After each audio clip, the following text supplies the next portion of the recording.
And so the other issue, I've been offline mostly preparing for Mahashivratri. That's actually been my focus. But there's a convergence, as there always is, since Sangam Yuga is a Kumbh Mela, and all levels of consciousness will come together, and as they come together, they can create a great confusion for the ego if it does not understand what is going on and why, because it's a creature that wants a logical explanation for everything, even though ultimately there isn't one. Or at least the logic of God is so far beyond the two-valued logic of the ego mind that it's difficult to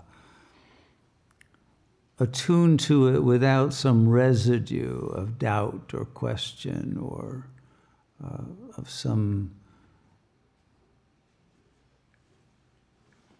let's say, resistant sense of separation. And so even though I have been mostly offline, it didn't take much to have to confront what seems to have taken over the internet, which is the Epstein case. And then I wondered, do I have a duty to speak to that issue, and give a spiritual interpretation for people? Or shall we just, pass beyond that distraction? Because, you are being deliberately captured by it if you have been.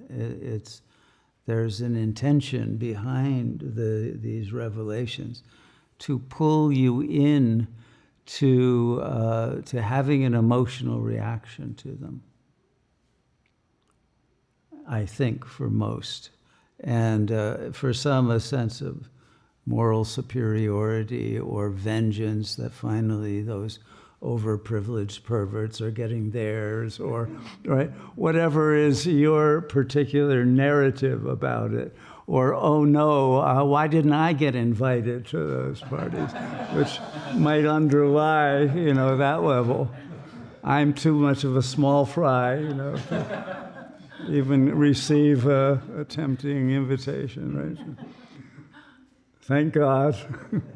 So, but the issue is, I think, for most people, there's a temptation to try to interpret it only at a superficial level, as if it's happening out there, not happening to us, But I think that once we have reached the soul level of consciousness, in which we recognize that the entire morphic field of the planet is based on a collective sense of complicity in whatever the dominant vibrational frequency is during that period of time. And so I would say that, let's say if we go back in history to the French Revolution, which brought to an end a previous value system that most societies in both East and West followed implicitly and explicitly as a value system that would protect the sustenance of society. And it was a value system based on noblesse oblige. But a time came when the noblesse didn't feel that they were obliged any longer to sustain the spiritual duty and obligation to base the organization of culture around love and around light and around goodness. And in fact, this was the meaning of the motto that came out of the French Revolution, right? Liberté, égalité, fraternité. Can't beat it, right? We use the same words here, except the signifiers have a different meaning in a spiritual context. Because liberté was defined after the French Revolution as liberty for the capitalist ego. Liberty for pursuing greed as your object in life. Greed for the first time was valorized. That was the shift that capitalism brought into the world. Before that, in the time of the medieval period, the feudal system, there was not allowed to be the practice of what they called usury, right? You could not charge interest rates on your loans. They were offered as an act of noblesse oblige and of good faith to sustain the economy, which originally was a gift economy, not a money economy. And the giving of gifts was the highest thing one could do and brought fulfillment, not the gaining of monetary profit. So this shift had a huge impact on the psyche of every ego that was now indoctrinated into a system that valorizes greed. And greed, of course, doesn't come alone. It triggers all of the lower desires, because it means you have identified with your body. Because it's only the body, the bodily system, when you are identified, that will create that emotional state which comes with a drive, an urgency that overcomes moral compunctions very often, or can at least. So the system originally was that you lived for liberty from the ego. That's the whole point of Jivan Mukti. That's the point of every religion. You become divinized. Not that you become a rich capitalist who now, because you were given the liberty, you don't have to feel any égalité. We all had an equal chance to make money. Well, I made more than you did, but we're all equal, right? But we're not. Because the intentionality of the human consciousness has diverted from our responsibility to serve God. And so that led not to a fraternité of the whole, but to a fraternité of demons. And those demons are ruling the world. And so this event simply rubs that in your face. So no one can deny it. And that you have allowed it. We have all allowed it to happen. And the only reason it could happen is that there was some trace of those same intentions in your consciousness at some level, even if only a minor, a greed for, an extra dessert or whatever it might be. The greed might be very small. The greed might be only in the service of one's loved ones, but still. One's loved ones are now not the whole, not that which God consciousness clearly recognizes as its own beingness in the presence of every node of consciousness. And so something else happened earlier in the 12th century, because before that the value was love of God. But in the 12th century, with the coming of the Minnesingers and the troubadours and all of those early romantics, they replaced the love of God with a very sattvic courtly love of the divine feminine, but that was now projected into an actual individual. And so we have these two tendencies converging so that one ends up believing that one is a being made of meat who can think and emote. But basically, now that it has become a different metaphor of AI, that you are actually a meat machine, and once the machine expires, that's it. There's no further consciousness.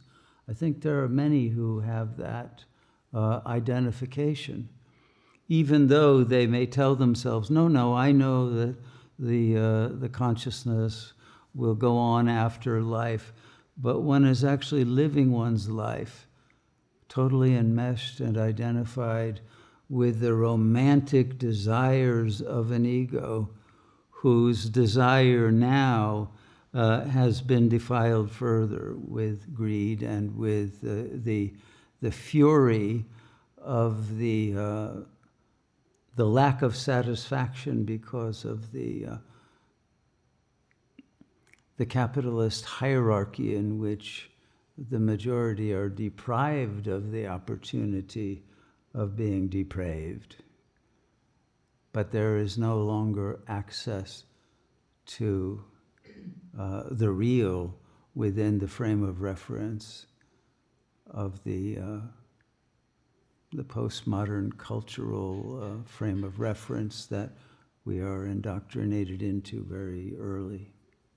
How many can relate to that? Yeah?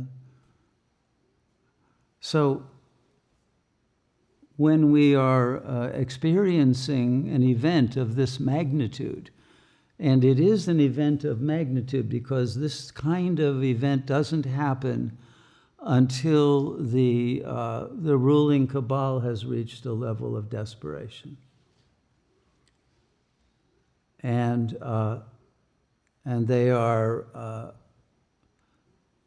throwing their own members to the wolves. But not all of them. They're only throwing the small fry, putting the names out there, not the big ones. You won't hear those names.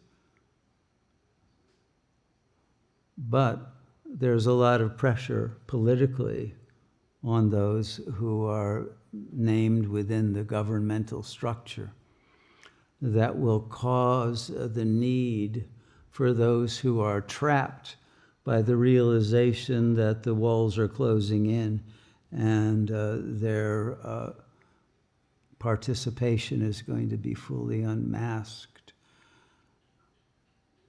who need a massive diversion of attention that only war can provide. And so we're in a very delicate moment when the trumpet zugzwang will have to be finally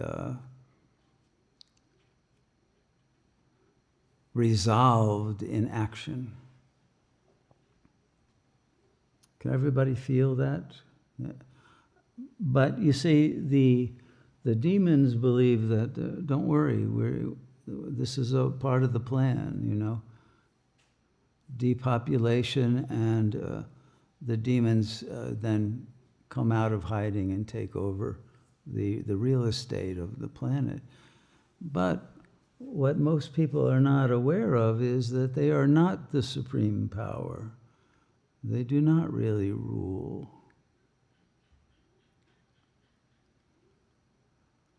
But they will rule over you if you are still harboring an identification with matter, with the ego narrative, because you are then under the influence of the demonic underpinnings of dualistic consciousness,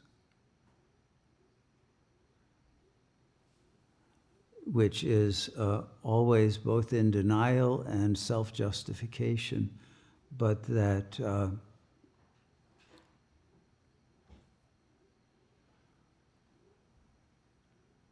cannot resist the desire to exist.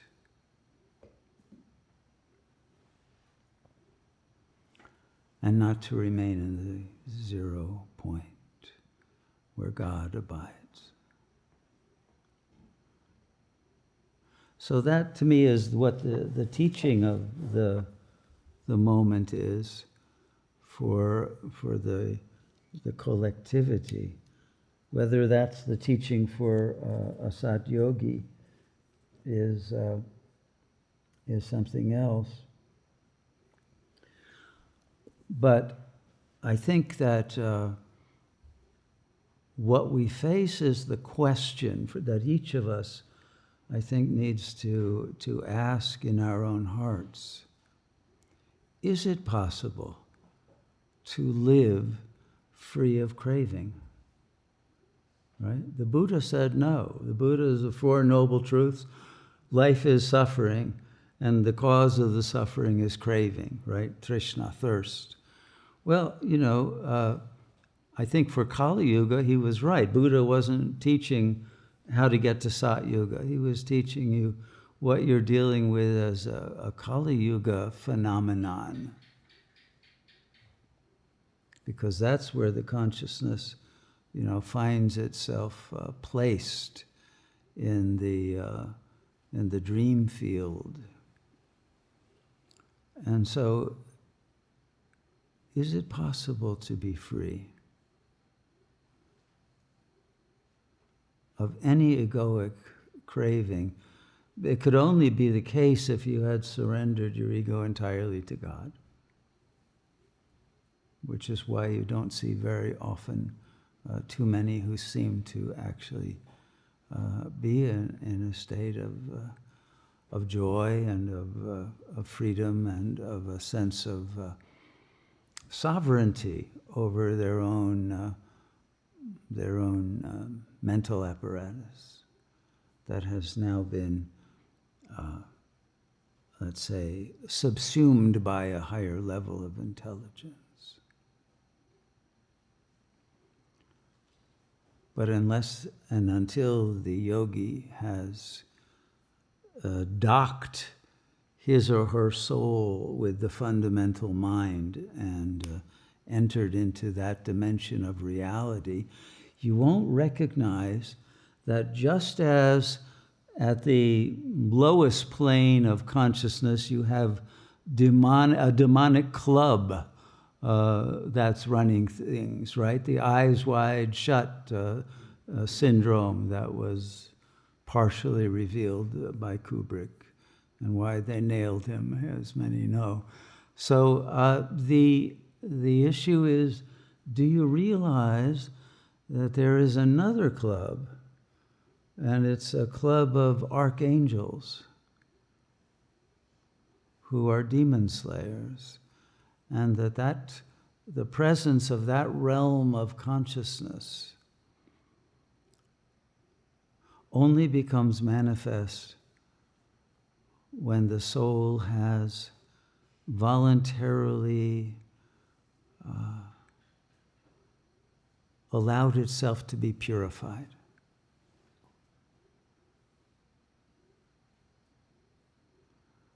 and to feel the pain that comes with purification. And turn that pain into the ecstasy of liberation and wisdom and a bodhisattvic dedication to serving in whatever way that the ordainer opens for one whose heart and third eye are both able to perceive what is really present, not just what is present to the five senses, but what is present when you are present to God.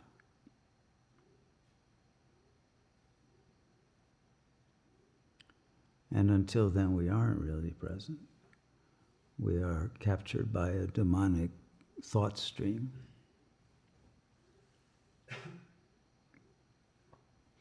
So that to me is the import for Sat Yogis, to recognize the urgency of the situation because the Titanic is about to hit the iceberg. And when it does, then all conditions of life will change for everyone. And will you have the spiritual strength that comes from recognizing your immortal, eternal, deathless, divine nature, and not your human identification with the meat machine.